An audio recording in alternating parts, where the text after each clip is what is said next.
gracias a ustedes. Me siento súper honrada siempre que la Ibero me habla para dar alguna plática o compartir mi experiencia. Me siento en deuda por todo esto que me dieron, que no solo fue un tema de una carrera, sino que fue muchísima formación.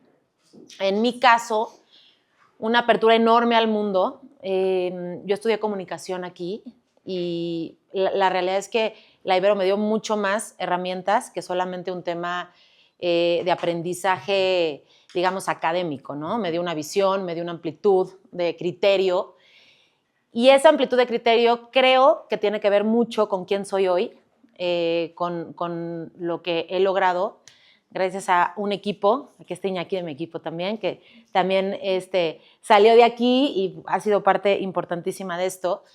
Entonces, bueno, y además, justo Natalia, que me conoce, sabe este amor que tengo por la artesanía mexicana, por el arte popular, este respeto que tengo por los artesanos. Entonces, bueno, parte de mi trayectoria, voy a empezar pues bueno, desde que salí de la Ibero, desde que estaba en la Ibero, creo que siempre tuve muy claro qué es lo que quería hacer. O sea, parte de mucha gente me pregunta, oye, ¿cuál es tu éxito de haber llegado? Yo llegué de directora de Caras a los 30 años, que fue yo creo que una de las directoras editoriales más chicas, si no es que la más chica, y me decían, oye, ¿cómo le hiciste? ¿Qué fue? ¿Cuál es la clave de tu éxito? Y yo siempre digo, la clave de mi éxito fue que desde muy temprana edad sabía perfectamente qué es lo que quería hacer. O sea, eso fue como parte importantísimo. Nunca dudé. Me decían, oye, es que aquí no hay dinero. Es que primero no estudias comunicación, porque no hay trabajo. Luego me decían, revistas, no hay dinero. Que luego pues tienen razón, pero bueno. La verdad, muchas cosas, pero siempre creí que eso es, uno, lo que me gustaba hacer, lo que me apasionaba y lo que en realidad me quería dedicar, o sea, no importa qué, ¿no? Y realmente se abren ciertas ventanas después que te das cuenta que sí, que 100% puedes ganar de esto, puedes vivir de esto y además puedes ser feliz haciendo lo que te gusta, ¿no? Entonces, hace muchísimos años yo estaba, creo que penúltimo semestre de la carrera, me acuerdo perfecto que escribí, yo no sé cuántos mails, como unos 10 mails a la misma persona, que en ese entonces era directora de Caras. También escribía hola, escribía quién, nadie me daba entrevistas porque pues no me conocían, hasta que una sola persona, bueno, empecé haciendo prácticas profesionales en Fundación Televisa, lo cual me dio muchísima apertura en este tema hacia el tema de Goles por México, había mucho acercamiento con comunidades indígenas, con el tema de arte popular, y bueno, yo sabía que lo que quería era escribir. Entonces, desde Fundación empecé a mandar mails, Fundación Televisa, y bueno, empecé a mandar mails a Caras. Caras es de Televisa, y me dijeron un día, ¿estás aquí? Vente para acá. Hice la entrevista, tuve mucha suerte porque justo se les había desocupado una plaza, tenía que entrar alguien a fuerza, fuera quien fuera, me tocó a mí. Entonces, justo con toda esta parte que aprendí de Fundación, que estuve 2 años en Fundación Televisa en prácticas profesionales y luego en servicio social, dije, perfecto, quiero escribir, quiero hacer esto, pero traigo el bagaje de estos 2 años en una fundación, que creo que después nunca solté esta parte de la artesanía popular, de la parte filantrópica, porque dije, desde esta trinchera voy a ayudar a comunicar toda esta parte toda esta gente que no tiene voz, toda esta gente que necesita de un medio para comunicar, y sobre todo que entré a un medio muy grande y muy conocido, entonces creo que fue increíble. Después de ahí me fui a 2 periódicos, el Excelsior, luego el Heraldo, y luego regresé a Caras como directora editorial, después de algunos años, lo cual me dio muchísimo gusto. Regresé en una etapa súper complicada para el mundo editorial, porque era pandemia.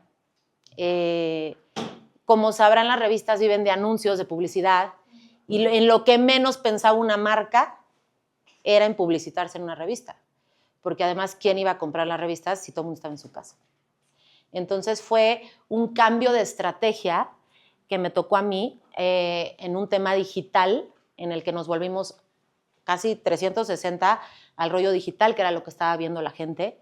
Entonces, ahí aprendí muchísimo porque por más de que entré a una empresa grande que, pues, que estaba casi en quiebra, eso sí no lo pongas, es la realidad, que no tenía dinero, que teníamos que ahorrar, que teníamos que todo volver a hacerlo desde cero. Yo me acuerdo que me decían, oye, qué honor que la directora me está entrevistando. Y yo decía, pues es que no hay nadie más. O sea, vengo porque no hay nadie. Yo, de que literal, te toca barrer el estudio, te toca casi peinar a la persona, que, o sea, te tocaba hacer de todo. Iñaki creo que lo vivió. Iñaki ya entró ya en vacas gordas. Pero al principio, que eran vacas flacas, nos tocó dar el todo por el todo. Y entonces me cambio esta parte digital. La revista unos 3 meses no se imprimió, justo por el tema de ventas. Luego se vuelve a imprimir, pero justo el tema de las redes fue importantísimo para un tema de ventas. O sea, y pasa el tiempo, decido abrir mi propio proyecto. Desde Caras, que todo el mundo decía, bueno, es una revista de sociales, ¿no? Qué padre porque vas a eventos y vas a los eventos padres y tal. Yo te diría que ser una editora de sociales es como ser una antropóloga social, o sea, es ver México desde arriba y decir hasta dónde sí, hasta dónde no, qué necesidades, que es mucho más allá que ir a un evento, tomar una foto, estar con el famoso. Es una responsabilidad enorme porque lo que tú pones en portada es de lo que la gente va a hablar, lo que la gente va a leer, pone sobre la mesa temas de conversación. Entonces, la realidad es que hay veces en que antes de una portada o así, de repente no dormía porque yo decía, a ver, ¿será que sí está bien el balazo de portada? ¿Será que se escuchará bien? Porque si no, igual, como puedes irte para arriba, te puedes ir para abajo. Entonces, ahí esa es la importancia de qué vas a comunicar, cómo lo vas a comunicar y qué es lo que vas a poner para que sea un mensaje positivo para la sociedad, positivo para ti como revista. Y no solamente comunicar por comunicar. También otra parte es, obviamente, hay un tema social que tiene que ver con cierto sector social de la revista, que es el que lo compra. Pero la otra parte social es justamente hablar de filantropía, de nuestros artesanos, de nuestro México, o sea, es otra parte que yo integré a la revista porque la misma gente quería ver ese tipo de obras, quería ver quería conocer un poquito más, y es impresionante cómo de que yo dejé Caras al principio a que lo tomé después, de verdad era otro México. Y de verdad yo sí creo que era un México mucho más consciente, con mucho más amor por nuestras raíces, con mucho más amor por, si lo ven ahorita, no sé, a lo mejor había gente que de mucho más pequeña, en mi época aspiraba a irse a Estados Unidos, aspiraba a irse a Europa. Hoy la gente aspira a, por lo menos en lo que yo veo, a poder ir a Pátzcuaro en un Día de Muertos, porque es algo fuera de lo común, ¿no?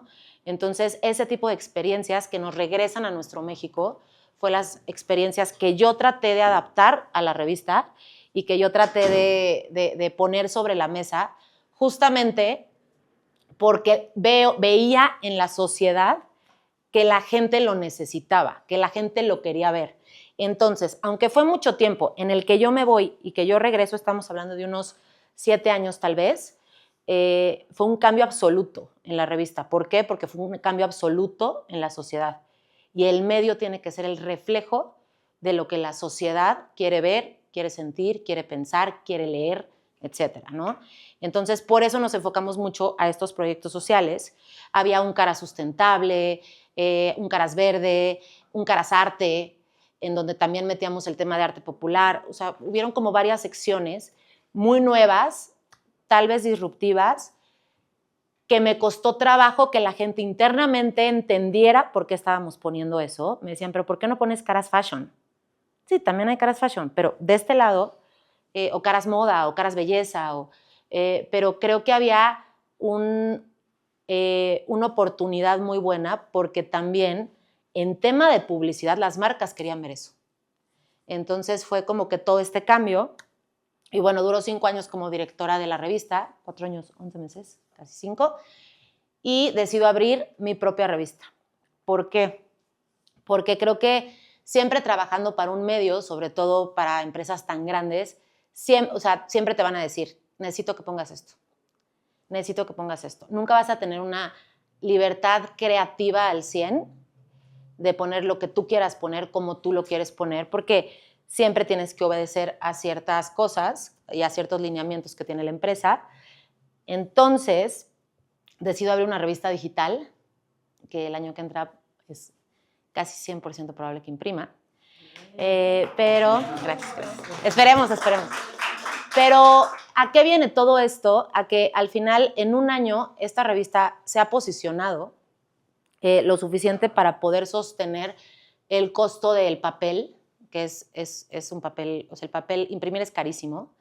Entonces, creo que se ha podido lograr. ¿Por qué? Porque a través de, yo les diría, porque esta plática tiene que ver con las ventas en redes sociales, les diría que más que redes sociales o no, uno, el contenido, no importa si es en redes, si es en impreso, el contenido es lo más importante y es lo que la gente quiere ver. ¿Qué están haciendo? ¿Cómo lo están haciendo? Procesos, que haya como esta conexión con la gente. Lo que hemos logrado en The Editorial es generar una comunidad de gente creativa que puede hacer, que puede, digamos que, complementarnos y nosotros complementarlos a ellos a través de proyectos, eventos, reportajes, etc. Entonces, les diría a ustedes que las redes es importantísimo porque yo, gracias a las redes, en otro momento, jamás hubiera podido abrir una revista. Ni renunciar. No, renunciar sí, porque luego, híjole, sí. Pero bueno, abrir una revista hubiera sido casi imposible porque yo hubiera tenido que tener el dinero que no tenía para sostener una revista impresa, ¿no? Que tenía que ver con muchos sueldos, tema de distribución, etcétera, ¿no? Entonces, esa revista impresa no la hubiera podido sostener porque no hubiera tenido el dinero. Pero claro, en digital te cuesta 0 pesos un Instagram. El sitio sí cuesta, pero los costos son mucho más baratos y puedes llegar hasta ciertos niveles en que las marcas pueden decir, oye, esto está padrísimo, oye, deberías de imprimir, oye, tal. Entonces, las redes fueron, o sea, yo creo que si yo hubiera vivido en otro momento, no hubiera podido hacer una revista digital, ni tampoco hubiera podido hacer una revista impresa, ¿me explicó? Justo en este momento, que es un momento muy importante en donde no necesitas una infraestructura ni tan grande ni tan costosa, puedes lograr en las redes que la gente te conozca, conectar con la gente, crear una comunidad, que ustedes a través de sus redes puedan mostrar lo que hacen. Creo que cada vez el tema artesanal, de lo hecho en México, de lo hecho a mano, es algo de verdad que a la gente le interesa mucho. Es algo que afuera también, a los extranjeros les interesa muchísimo. Y creo que sí se puede, uno, crear ventas a través de las redes sociales, que es lo que nosotros hemos hecho, crear ventas a través de un sitio, pero siempre es a través de un mensaje.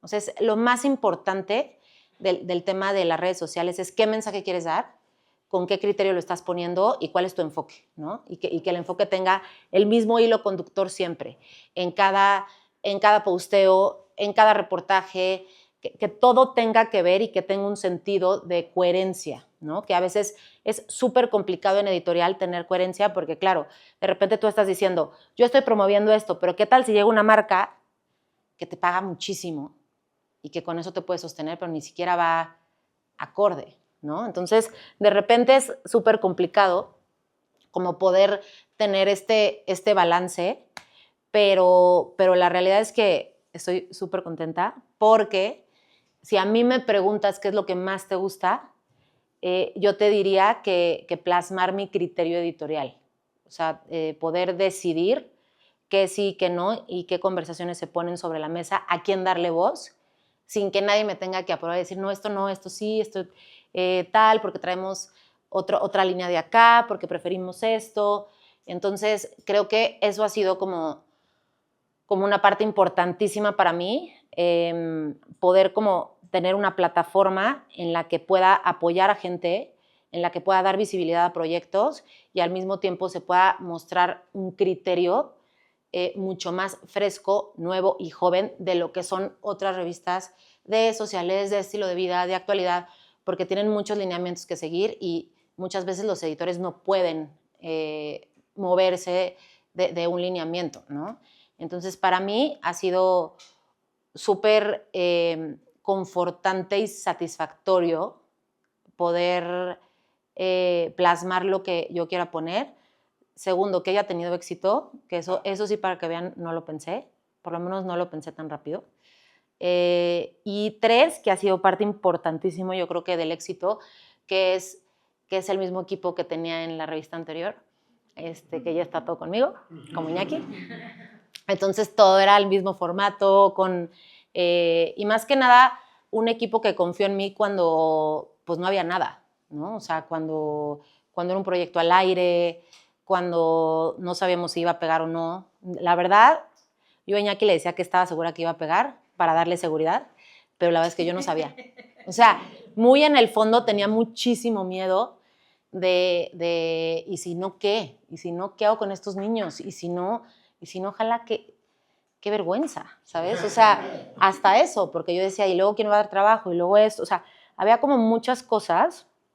Además lo apoyé mucho con otro trabajo que yo tenía justo para solventar sueldos de este lado al otro, entonces me volví loca, sigo un poquito medio loca entre una cosa y otra, pero creo que ya tengo que soltar lo otro para dedicarme a full a esto, pero la realidad es que hayan confiado en mí y que haya sido como, o sea, como que este vínculo de confianza que se armó fue importantísimo para mí también. Y pues nada, fue a través de redes sociales y de una buena comunicación y un mensaje congruente, que es muy difícil. O sea, la congruencia la repito mucho porque es casi imposible luego en medios tener cierta congruencia, aunque no parezca.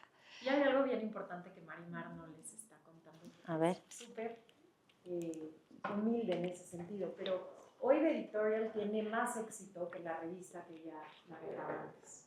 Gran parte de lo que Marimar estaba luchando y estaba peleando dentro de esa revista era que los contenidos fueran contenidos de valor para México, que se hablara de los artistas, que se hablara de los deportistas, que se hablara de los cineastas. Claro. Y ahí en la revista muchos les decían, no, porque ahorita es el bautizo de fulano de tal, o la primera comunión de los hijos de quién sabe quién. Y también eso tiene que ver con un cambio generacional que para nosotros los humanistas es bueno.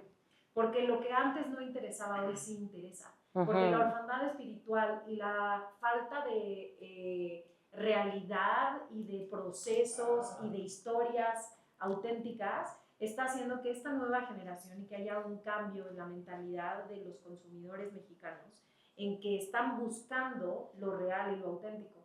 Y eso hace que para los humanistas esta sea una buena noticia. Claro. Porque si nosotros estudiamos el fenómeno de Editorial y de Marimar, nos damos cuenta de que lo que ella estaba buscando en su libertad editorial y poder escribir de este deportista o de este buen mexicano, de este ejemplo, y que las conversaciones entre los tomadores de decisiones del país fueran temas de valor, pues hace que nos demos cuenta que interesamos. Los humanistas interesamos, nuestros proyectos interesan, y pues son los mejores de México en sus especialidades y sus especialidades interesan.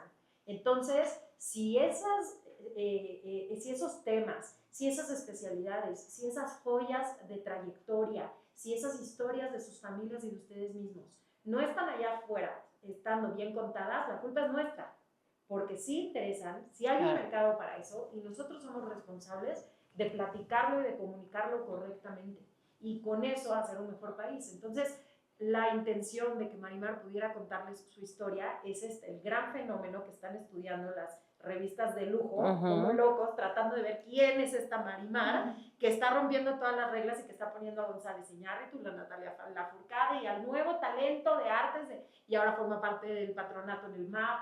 Entonces, interesan. Esas historias que tienen ustedes son las historias que hoy interesan. Entonces, es una responsabilidad contarlas bien y aprovechar eso para poder crecer.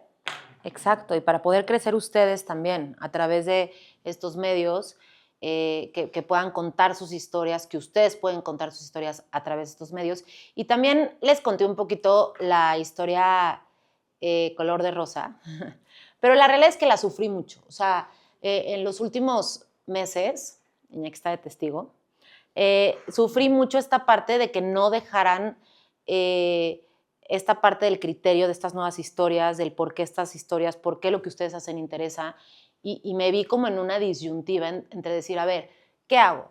Me quedo con mi trabajo, con un sueldo seguro y con un puesto que hacia el mundo era importante, o lucho por estas ideas en donde probablemente esta lucha me va a llevar a estar fuera, ¿no? Eh,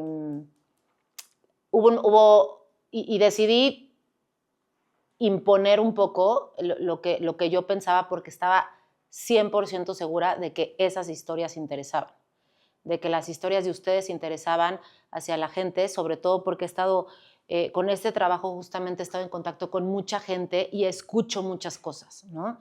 Y veo muchas cosas. Y estoy justo en el middle, entre que no, en el medio en el que ni soy tan grande para estar en otra realidad, pero tampoco estoy tan joven como los jóvenes. Entonces, escucho de estas dos partes, de los ya mucho más adultos, yo tengo 37 años, entre los más adultos, pero entre los jóvenes, y estoy viendo también estas corrientes, estos intereses en los que todo apunta a historias absolutamente humanizadas, en historias reales, en historias como las de ustedes, ¿no? Que la gente quiere contar.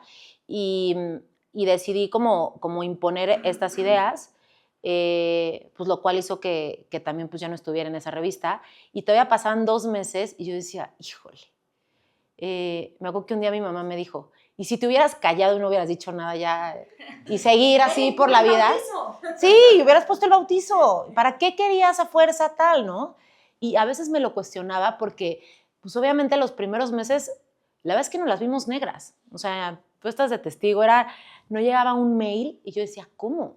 O sea, ¿cómo no llegó un mail después de tantos años que llevo en este trabajo y que ya me conocen? Claro, y es hasta demostrar lo que haces, el producto por sí solo, que pueda demostrar en su contenido y en sus historias que puede llegar hasta hacer algo. Y todavía yo me cuestionaba y yo decía, híjole, si te hubieras aguantado, y si no hubieras dicho nada, y si hubieras puesto el bautizo y la boda, y no hubieras puesto a Isaac Hernández, el bailarín, que representa algo cañón a México, y si te hubieras, digamos que tragado esta parte de, yo no sabía si en ese momento era orgullo, si era criterio, si era este rollo periodístico, y sí llegué como, no a arrepentirme, pero sí a cuestionarme, y luego dije, pues bueno, no sé si hice bien o hice mal, pero lo que sé es que no hay vuelta atrás, y tenemos que seguir en este proyecto y tenemos que seguir contando las cosas que uno cree que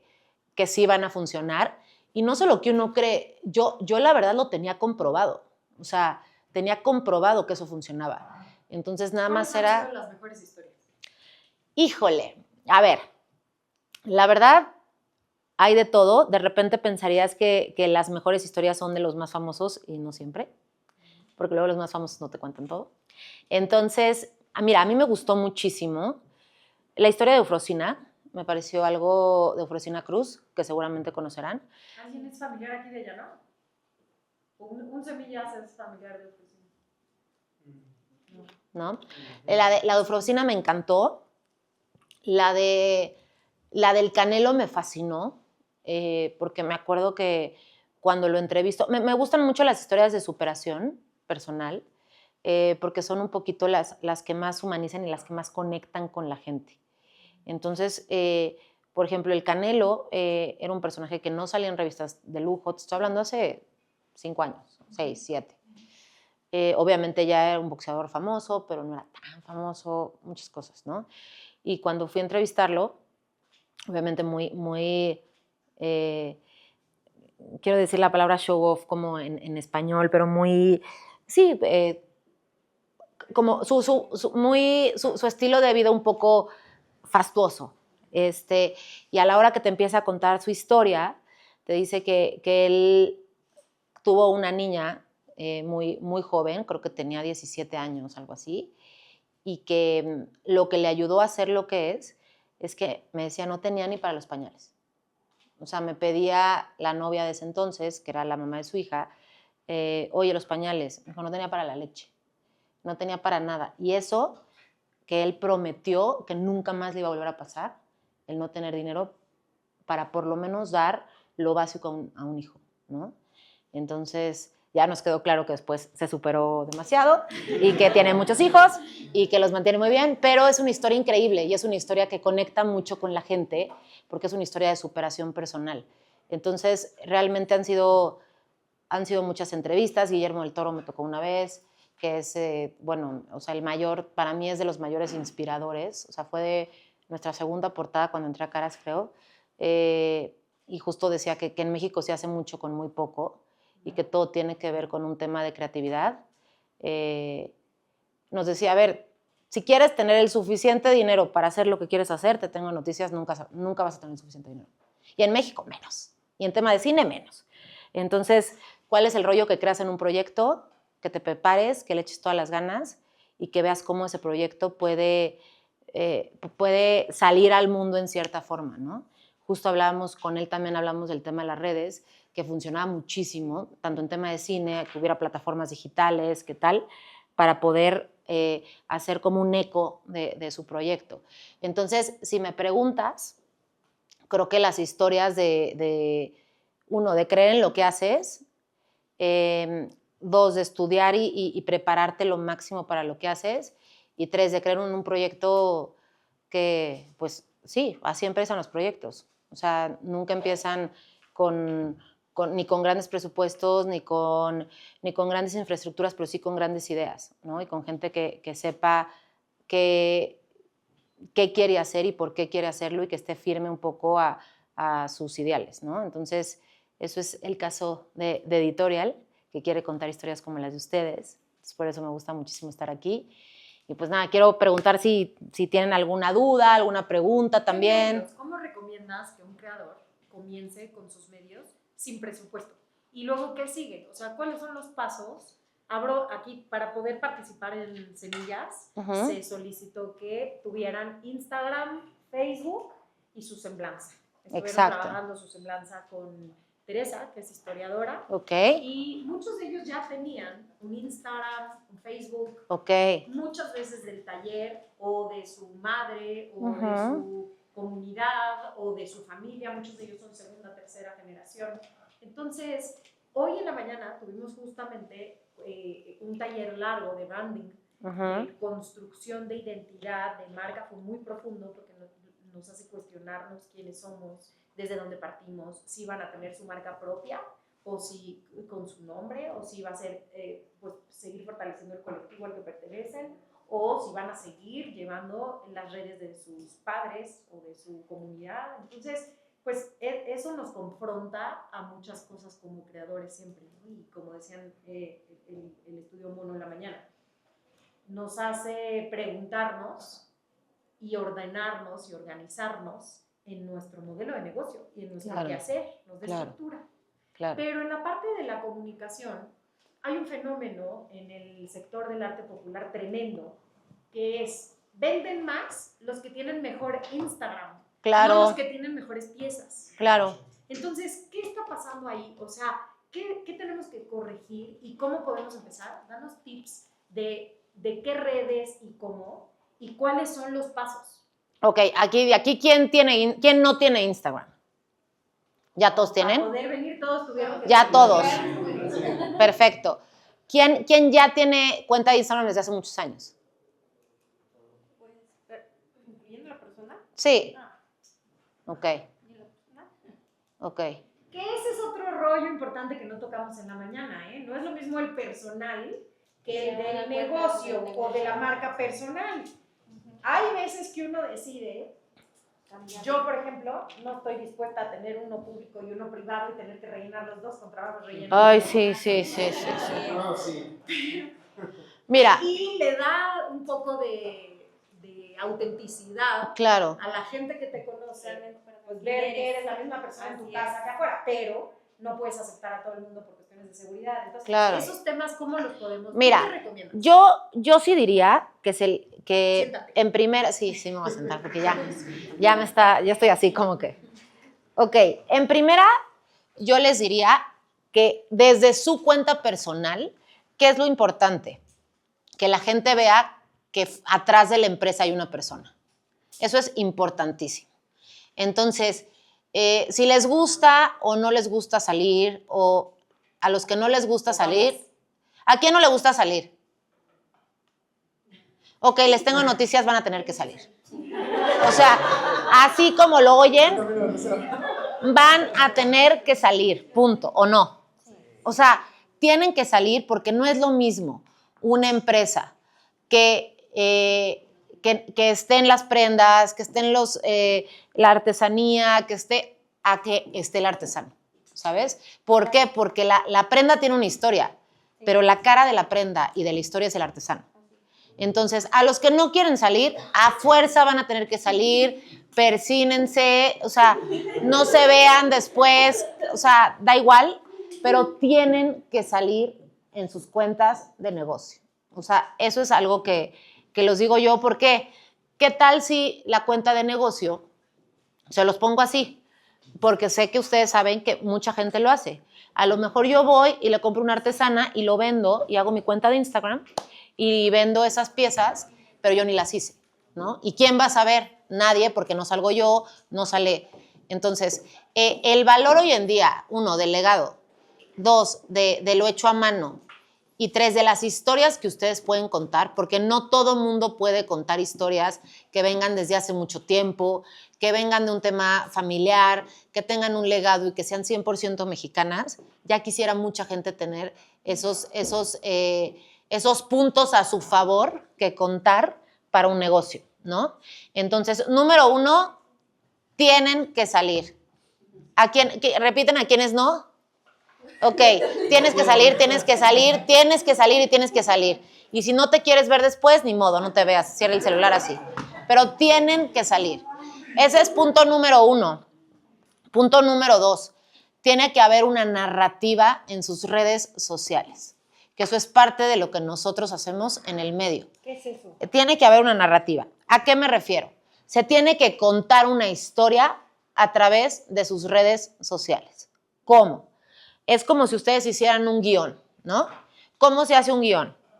¿Qué es lo que quieres comunicar? Yo quiero ver que la gente vea que esto es 100% mexicano. Que la gente vea que, no sé, que desde mi abuelo hacíamos esto y es la 3ª generación. Que la gente vea por puntos, ustedes van a ver, ustedes tienen que poner qué es lo que quieren que la gente vea. O se los digo yo. O sea, la gente quiere que vea que es una empresa 100% mexicana, que se hace a mano, que sus abuelos lo empezaron, que son 3ª generación. Perdón, se me fue chueco. Eso. Ay. A ver, Natalia, continúa. Pues en eso sí podemos ayudar nosotros. Podemos, con las semblanzas que ustedes tienen y con entrevistas con nuestro equipo, tenemos la posibilidad de ayudarles a construir un guión que a ustedes pueda darles como alguna idea de qué tipo de materiales pueden comunicar. Y cada historia es un conjunto de microhistorias. Exacto. No tienen que esperar contar todo de una vez ni que les dé ansiedad. Cuando uno empieza a hacer su marca o cuando uno decide que sí tenemos que ser una marca, hace rato el maestro Remigio me dice que yo soy antimarcas, yo no quería ser una marca, claro, pero hoy para poder comunicar lo mismo se requiere que exista una marca, ¿no? Claro. Y que exista un nombre propio que pues, la gente conozca y que a partir de ahí podamos, pues, digamos, mostrar lo que somos y lo que hacemos. Entonces, pensar en qué información es la que queremos dar es algo bien importante. Exacto. Y es algo bien difícil. O sea, para que se den una idea, llevamos trabajando en Casa Abierta 5 años, tal vez. ¿Cuánto? 5 años. ¿Sí? Hoy, después de 5 años, tenemos un manifiesto. Y es un enorme equipo, pues un proyecto que tiene pues, historia desde el pasado prehispánico, ¿no? Y sintetizar todo y escribirlo en una pequeña cuartilla es algo muy complejo. Entonces no esperen hacerlo, no se preocupen si empiezan contando las cosas.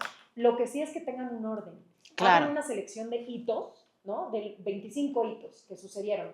Entonces, pues a lo mejor lo que ustedes sepan, ¿no? Mi abuelo hizo tal. Y también, por ejemplo... Sí, o sea, punto... Sí.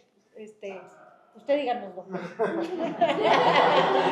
Oigan, con todo mi cariño, les presento a Pedro Romero de Terreros, quien ha hecho posible que Casa Abierta exista y que hoy tengamos este proyecto. Gracias, Pedro. Gracias. Me lleva que no vuelvo a preguntar nada. Bueno, también es un gran contador de historias y de chistes.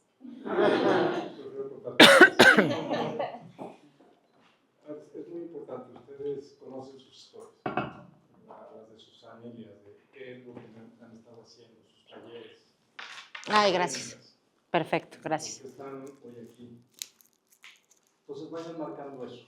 Eso quiere decir un hito.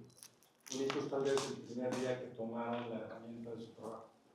O un hito es cuando vieron a su madre o a su abuela o a su abuelo haciendo eso y entendiendo que era un proceso creativo.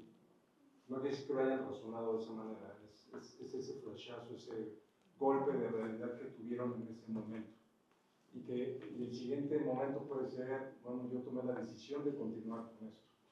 El siguiente momento es, estoy tomando la decisión de además ayudar a mi familia. El siguiente momento es, decidí ayudar a la comunidad. ¿Cómo voy a ayudar a la comunidad? ¿Cómo me identifico? ¿Se identifican como mexicanos? Tal vez no se identifiquen como mexicanos, tal vez se identifiquen más bien por su comunidad o por su familia. Y eso es muy válido. Pero entonces, ¿qué los identifica como comunidad, como familia y como mexicanos? Cada quien creo que nos identificamos de una manera diferente. Entonces, todos esos son, lo que dice Natalia, estos hitos que ustedes tienen que ir escribiendo. No se rompan la cabeza, no tienen que ser poetas. Claro. Nada más escriban. Como dice Natalia, siempre habrá alguien en el equipo que les pueda ayudar. Y para que les sea más fácil, todos los que traen apuntes, creo que les voy a decir en términos ya tal cual cómo se tiene que hacer. Sí. A ver, número 1. ¿Y qué interesa? Exacto. Eso es lo que a nosotros nos interesa. Se tienen que responder ciertas preguntas. Entonces, así como mis ya estructurando. Pongan así las preguntas y entre pregunta y pregunta van a dejar así de que una hoja, ¿no? Entonces, número 1 van a poner el qué. Número 2 van a poner el quién. Número 3 van a poner el cuándo. Y número 4 van a poner el cómo. ¿Ok? Así es como se cuenta una historia. ¿Qué? En ese pueden poner aproximadamente unos 5 puntos de qué es lo que quieren contar. En su espacio en el cuadernillo está la plática de Marimar y el espacio para que me lo puedan encanta hacer. que tengan... Ajá, sí, muy bien. Me fascina. Entonces, ¿cómo era? ¿Qué? ¿Cuándo? Entonces, número 1, el qué. ¿Por qué? Para que ya se vayan de aquí sabiendo, o sea, que la plática les sirva para que ya se vayan de aquí sabiendo. Yo soy muy de temas prácticos de concluir, ¿no? Yo siempre digo, una junta que no tiene resultados ni tarea no sirve de nada. Entonces, número 1, van a poner el qué. Número 2, van a poner el quién. Número 3, van a poner el cuándo. Y número 4, van a poner el cómo. Entonces, en el qué van a poner. No nos vayamos más lejos, pero ustedes decían 5 puntos de su historia que crean que es la importante. ¿Qué es lo que interesa? Si les digo la realidad, es que lo que a ustedes les interesa y lo que a ustedes les mueve es lo que va a mover a la demás gente. Les podría decir, bueno, interesa un tema de un legado, interesa un tema de México, interesa un tema de comunidad, pero lo que a ustedes más les mueve es lo que más va a interesar. ¿Por qué? Porque es lo que ustedes mejor van a contar. Entonces, el qué, hay que poner 5 puntos de su historia. Cada quien haga un análisis de su historia en donde diga cuáles son esos 5 puntos de lo que ustedes hacen y de lo que ustedes son como personas, como miembros de una comunidad, como profesionistas en lo que hacen. ¿Qué es lo que ustedes podrían contar? 5 puntos. Número 2, ¿quién? ¿Quién lo va a contar? Bueno, en eso, el inciso A, tienen que ser ustedes. Así pongan yo. Yo. Ese es número 1. Número 2, a los que son, ¿quiénes son tercera generación, segunda generación? ¿Uno? ¿Tercera? ¿Alguien más? Tercera, ok.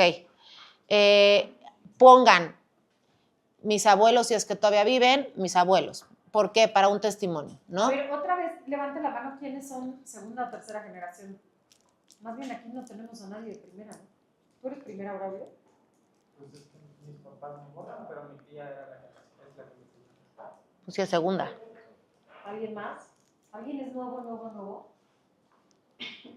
Ah, qué mala onda que no le dimos oportunidad a nadie. No, pero también qué bueno porque tienen más historia que contar. Excelente. Entonces, con eso, sí. En mi caso, por ejemplo, mi abuela guardaba, mi mamá, digo, No, y una cuenta décimas, la otra canta décimas. Lo que, ajá, en mi familia, pues, Pura mi hermana cultura. hace décima, mi hermano hace música, así, todo, ¿no? Es la primera vez, como el primer acercamiento que tenemos a dar a conocer lo que hacemos, porque siempre era como interés para nosotros. Ah, ya empresaria. Wow, qué increíble. Pues eso, por ejemplo, en tu caso, por ejemplo, yo pondría número 1 en el quién, yo. Número 2, mi hermano. Número 3, mi mamá. Número 4, o sea, los miembros de tu familia que todos están dedicados a alguna disciplina artística, algún tema, etcétera, ¿no? Entonces, en ese quién, si no hay ninguna de primera generación, entonces, número 1 tiene que tener yo y número 2 tiene que tener el testimonio de alguien más. ¿Quién puede ser? Gente que trabaje con ustedes, o sea, yo me iría en el segundo a familia, ¿no? Un abuelo, una abuela, una tía, en tu caso, en el caso de allá, un hermano, una hermana, lo que sea, ¿no? ¿Por qué? Porque eso enriquece un testimonio, ¿no? Y la idea es que para generar una historia se necesitan varias versiones, ¿no? Como la gente dice, hay una verdad de alguien, otra verdad de alguien más y la verdadera, ¿no? O sea, que se compone de muchas verdades, ¿no? O de muchas historias. Entonces, ahí yo pondría eso. Número 1, yo. Número 2, mi abuelo. Número 3, no sé, a lo mejor alguien más en el taller con ustedes, ¿no? O sea, exactamente. Colaboradores, gente cercana a ustedes que permite que haga el trabajo. ¿Por qué? Ejemplo, Porque... yo en mi caso, yo soy tercera generación de tallados de madera. Okay. Mi abuelo fue Manuel Jiménez, el creador de las tallas de Nada madera más. Oaxaca, México. Sí. La exposición que está en Santo Domingo, su abuelo. Claro, órale. Y yo, por ejemplo, en mi caso, la generación, digamos, de hijos, en este caso que fue mi tío y mi papá fue el primer hijo que Manuel Jiménez le enseñó el tallado. Ok. El maestro Ok. Federico Jiménez Hernández. Entonces, ahí se rompió el paradigma porque entra una mujer y esa mujer soy yo. De todas las nietas, nadie más quiso seguir, pero yo sí. Okay. Porque es importante, porque ya se iba quedando atrás ese legado, ya no estaba siendo contado, Claro. ya estaba desapareciendo. Entonces, yo en mi caso, lo que en el caso del museo vamos a hablar, no se atrevieron, ni mi abuelo ni mi papá, yo me atreví. Entonces yo estoy convirtiendo o haciendo una escuela de tallado, en Increíble. el cual una mujer les enseña a tallar y a pintar en diferentes estilos, porque no hay reglas en el arte. Entonces yo para mí es importante que esas generaciones de nuevos artesanos, Claro. artesanas de la comunidad, porque la comunidad del 90% hoy se dedican a la artesanía de tallar. Claro. Y el mayor porcentaje son mujeres. Okay. Y entonces yo... Pero muy pocas firman. Que muy pocas firman. ¿Por qué? Porque era lo que hablábamos, y yo se los comentaba a mis compañeras, anteriormente a una mujer no había esa voz para ellas. Claro. Y en mi caso, yo al ser una generación de mujer tercera, es como algo muy novedoso decir, wow. Claro. O sea, con muy poca experiencia se aventó a querer formar una escuela en su propia Claro. Comunidad. Entonces yo en este caso podríamos decir que el punto número 3 serían las personas que yo les estoy enseñando ese oficio. Claro. ¿No? Exactamente. O sea, yo te diría que ahí punto número 1, pues igual que tu papá, de un testimonio, ¿sabes? O sea, punto número 2 tú, punto número 3, yo diría que otras mujeres Sí. que están alrededor de eso. Y yo también le preguntaría a lo mejor a tus primas, pues esta visión de que seas tú la que te hayas dedicado a esto, ¿no? Entonces, o sea, tienes como mucha tela de dónde cortar Sí. para esas historias. Siento que lo que cabe ahí en una mujer es el miedo. Sí. Pero si no lo haces con miedo, no avanzas, Ujú. te estancas. Entonces aquí es aventarte con miedo para poder pisar. Claro, Porque en el transcurso del camino, yo a lo que quiero llegar es que no quiero yo seguir, sé que vengo de un legado, pero no todo el tiempo también mi cuarta generación va a contar que mi abuelo fue y que se van a respaldar de él, no, claro. porque todos creamos un camino. Entonces yo ese camino que lo estoy haciendo es como tercera generación, es innovar, saltar, Claro, ¿no? claro. Entonces por eso mi pregunta era, ahí entran todas estas personas que Todas estas colaboran. personas que colaboran, y también yo creo que el testimonio de tu papá será importante, justo porque vio a su papá hacer esto y está viendo a su hija, ¿no? Bueno, en Entonces, este caso mi papá ya no vive. Pero tienes grabados. pero lo tienes tengo grabados grabado, cosas. Si lo quieres, te paso el video. Sí. Pues yo sí, creo que estaría muy bien en lo que más se puede enriquecer de diferentes visiones, creo que es muy importante. Déjame salir a hablar por los hombres. Pídeles la opinión también a los otros hombres de la comunidad. Sí. ¿Qué opinan de que ahora son las mujeres las que están llevando Lo esto? más, Claro. yo ya lo hice y la respuesta afortunadamente es que cuando tú te atreves a hablar por más mujeres, ellos dicen, qué padre que ahora tú vienes y rompes esto y que las involucras, porque es cierto, la magia que ellas ponen en las artesanías muchas veces es una mujer. Claro. Y a mí, por ejemplo, en mi caso, mi padre siempre me dijo, una mujer en una cocina que utiliza cuchillos. Entonces, para el arte no hay reglas, no hay distinción alguna. Entonces, en cuestiones de mis compañeros artesanos, la verdad es que ellos me dicen, me gusta mucho la parte que ahora involucras a las maestras. Claro. Ahora, ¿te diste cuenta cómo fuiste marcando tus hitos? O sea, hablaste de tu abuelo, hablaste de tu padre y de tu tío, y luego hablaste de un hito muy importante, que fuiste la mujer. Entonces, no sé si todos lo captaron, lo entendieron de esa manera, ustedes tienen las mismas historias. Entonces, ahí están claros los hitos.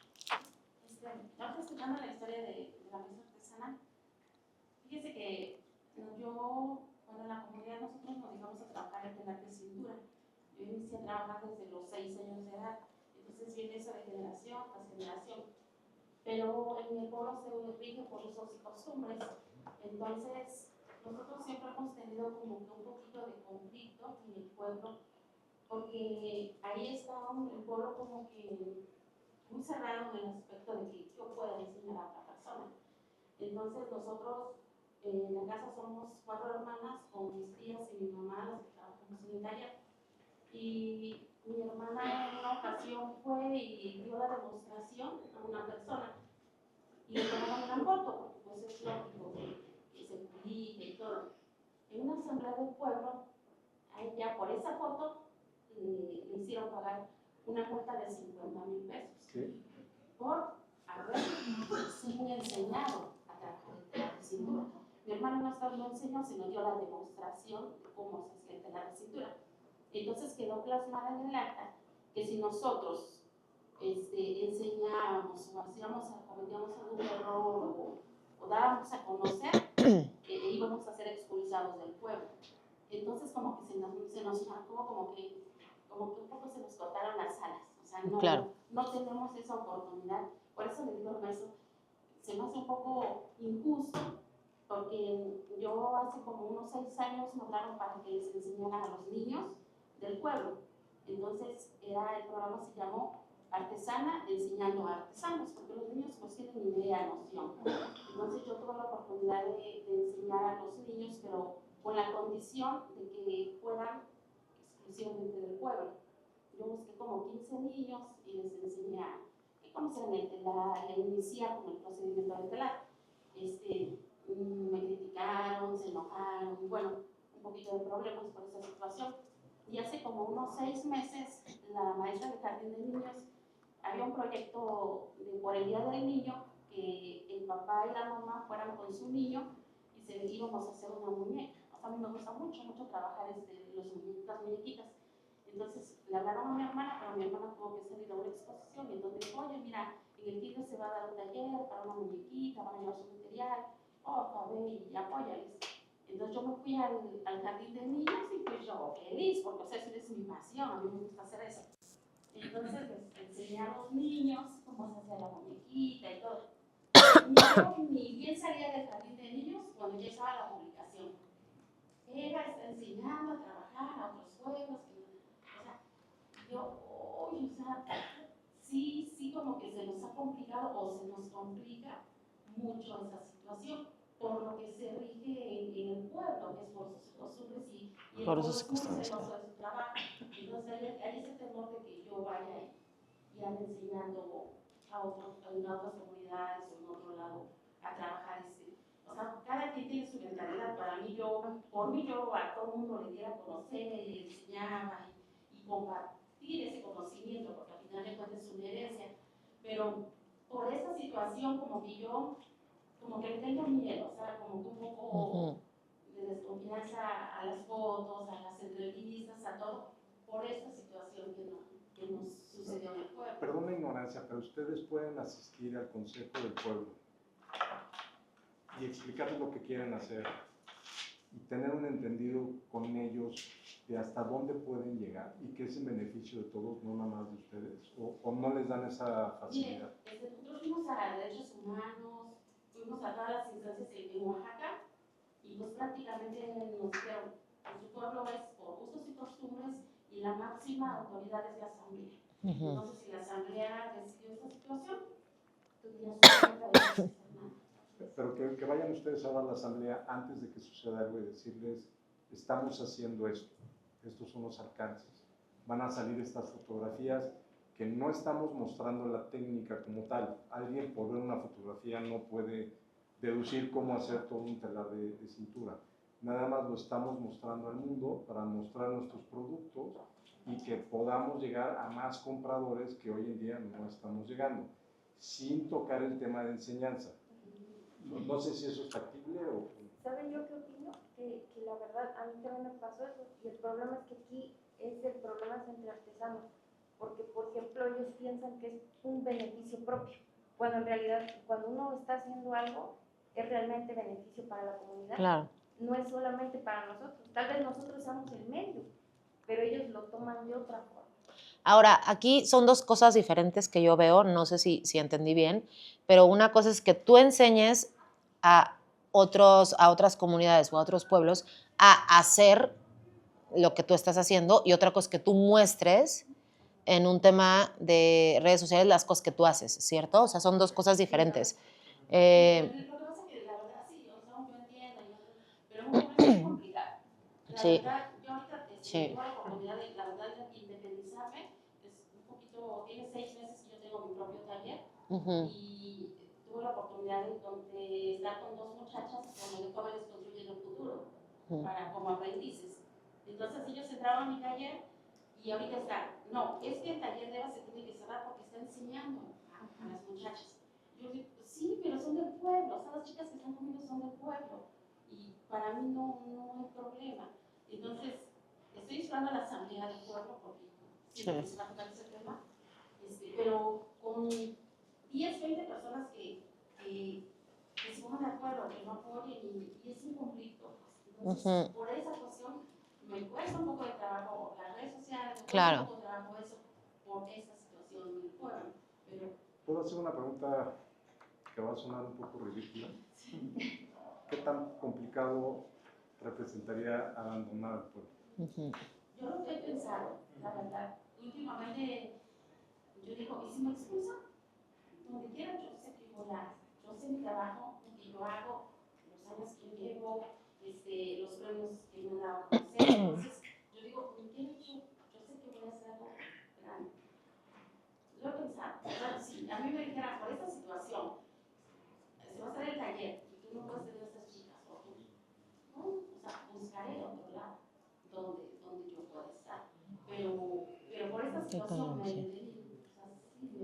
Nada más recomendaría tomar la decisión antes de que le vayan a poner una multa. Porque la multa económica, por lo que estoy escuchando, es sumamente alta. No es cualquier cosa. Entonces, si usted va a tomar esa decisión, tómela antes de llegar a ese punto. Mejor sálgase del pueblo antes de... Sálgase de la comunidad. No sé si eso implica que ya no pueda regresar al pueblo o si puede estar regresando al pueblo, ya nada más no tener... Ya me desconocí como ciudadana. Pero sí puede regresar a visitar a su familia. Sí, eso no. Está bien. Hay muchos otros... Está bien, que la desconozcan. La familia es la familia. Mientras Claro, usted pueda claro. estar visitando a su Claro, familia, claro. eso es lo importante. Claro. Si la comunidad tiene esa razón en usted, pues creo que no es la mejor comunidad para ustedes estar ahí. Exacto. Entonces, eso ustedes se pueden trasladar a otro lugar. Sí. Sí evite exponerse, uno, a una represalia física y dos, Claro. a una económica. Entonces, ¿Qué- tome la decisión antes de... ¿Qué comunidades, perdón? Santo Tomás Jaliesa. Y está ¿No en... se podrá ir haciendo pininos por la buena? ¿No? Pues la verdad estoy esperando porque Poco va a a entrar poquito. de regidora la maestra Crispina Navarro. Ella es una gran artesana muy reconocida. Yo siento que a lo mejor por ahí puede, ella conoce nuestra trayectoria, entonces a lo mejor yo siento que a lo mejor puede haber un apoyo por ahí para evitar esta situación. Claro. Porque prácticamente no es nuestro... Bueno, y para allanar el camino a las que vienen, ¿no? Pues así se Sí, echa. porque al Claro. final de cuentas es para las nuevas generaciones. O sea, yo le digo, o sea, que lo más importante es enseñar a las nuevas generaciones. Claro. O sea, yo le enseñé a mis hijos lo trabajan, mis hijos lo saben, pero yo quiero que también sus hijos que sigan. Pues. Además es una de las especialidades con más demanda, porque los caminos, la mantelería, la ropa de Claro. cama de Santo Tomás Jaliesa es una de las especialidades que más público tiene. Entonces, si se formaliza más, si hay más talleres, eso es bueno para todos. Pero Hagan bueno, el cabildeo. sí. Ujú. Mucho antes de la asamblea, tienen que buscar a las personas clave, Claro. a las que pueden cambiar la opinión de los demás y ustedes explicarles qué es lo que están haciendo. Si ustedes ven que esas personas antes de la asamblea les dicen que ustedes tienen razón, que ya entendieron qué es lo que están buscando, que tienen ese voto de apoyo, vayan a la asamblea. Pero prepárense, o sea, si el voto fuera negativo, no se expongan a una multa. Claro. ¿No? Porque, digo, 50,000 pesos, ¿cuántos meses de trabajo representan? Sí, no. Probablemente es el capital de trabajo que ustedes tengan para instalarse en otro lugar, para llevarlos al taller, para llevarlos la materia prima, los instrumentos que necesitan. Hay que pensarlo bien, no vayan a hacer nada más de forma espontánea porque en ese momento están enojadas o están frustradas. Sí planeando bien. Para eso estamos, en eso les podemos ayudar.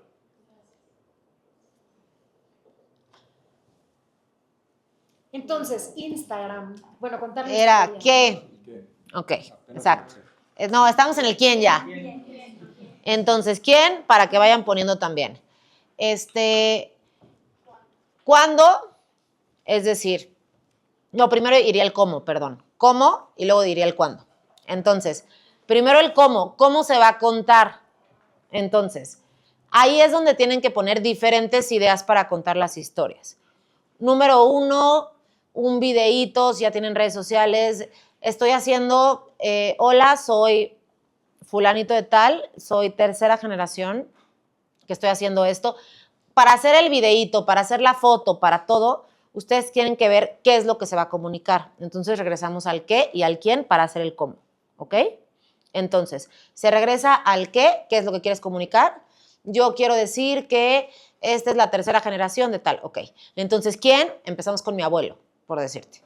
Y entonces ahí llega el cómo. ¿Cómo se va a hacer? Bueno, pues a lo mejor yo con mi celular grabo un videíto de mi abuelo, a lo mejor yo tomo una foto de mi abuelo y le pongo ahí la historia. O sea, digamos que el cómo es una consecuencia del qué y del quién.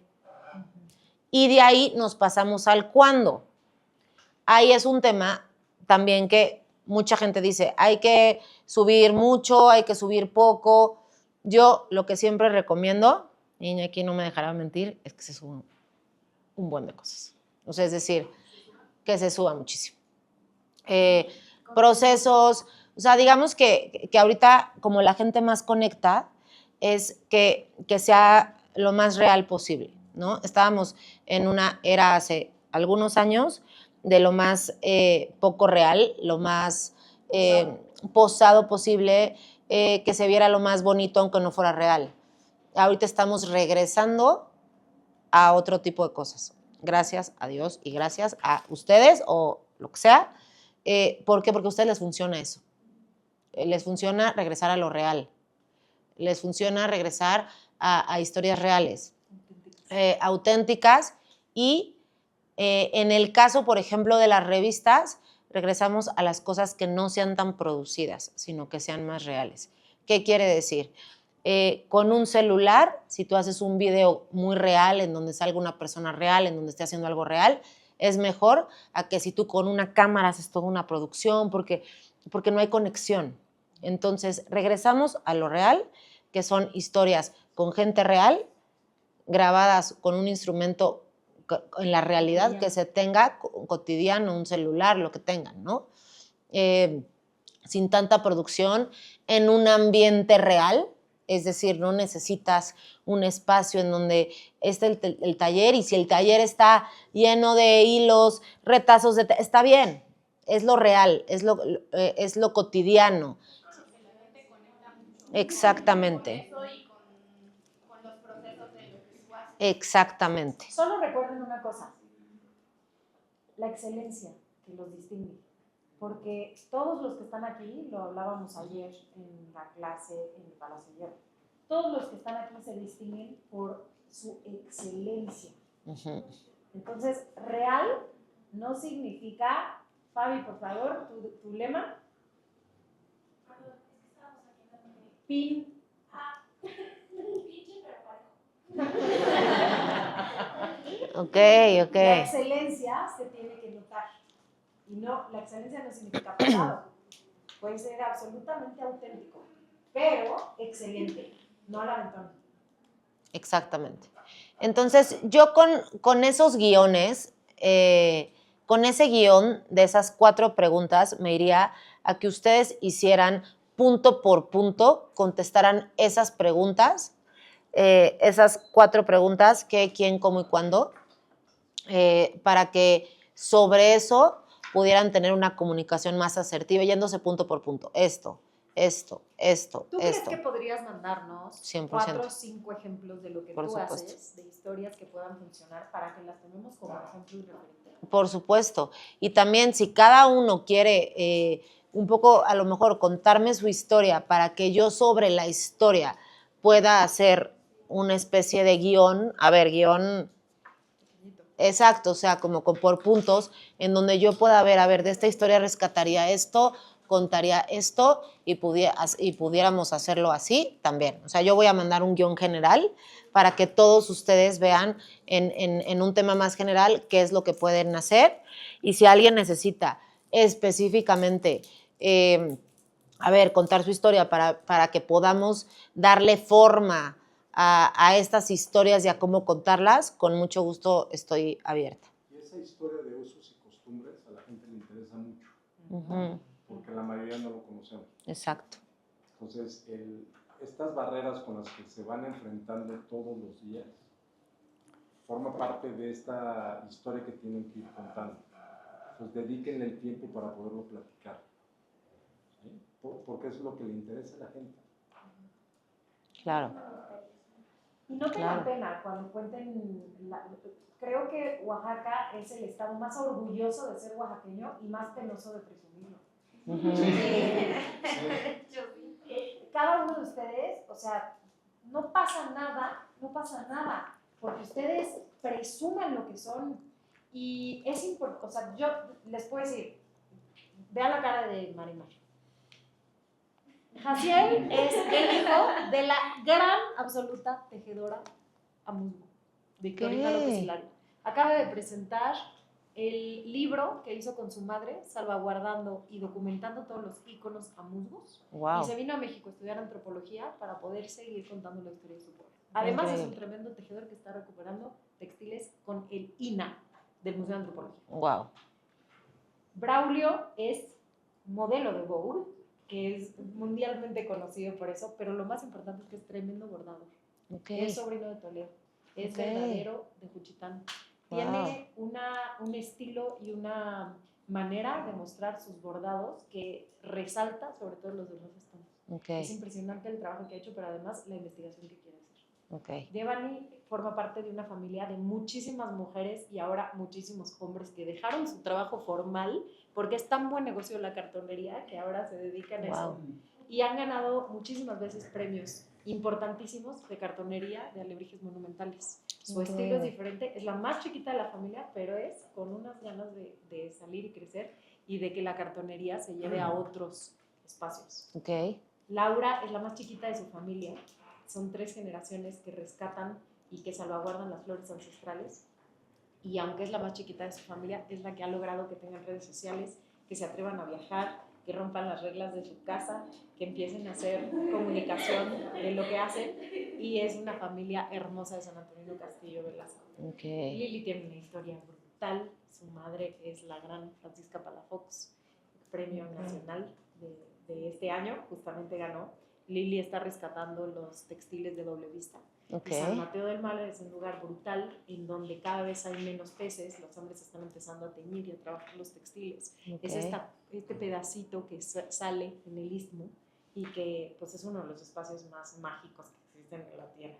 Ellos tienen estos huipiles finísimos en donde cada uno de estos iconos forma parte de su imaginario, de su cosmovisión. Ok. Y bueno, pues ha ganado ya bastantes premios, es una promesa de los textiles y bueno, después te puedo platicar de esos textiles.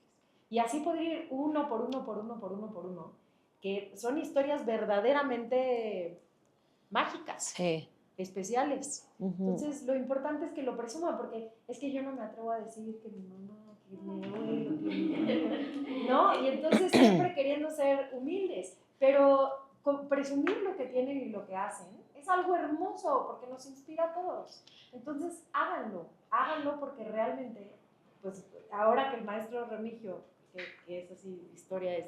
Claro.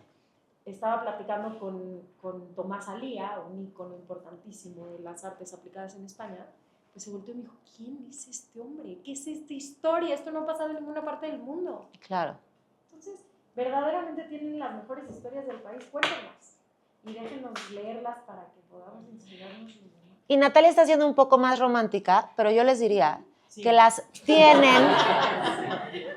tienen que contar, o sea, que es necesariamente el tema de contar estas historias para un tema de lucro.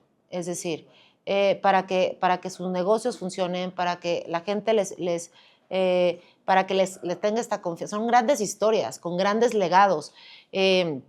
Traen mucho atrás que los respalda en todo lo que hacen. Y eso hace que la gente crea en ustedes también.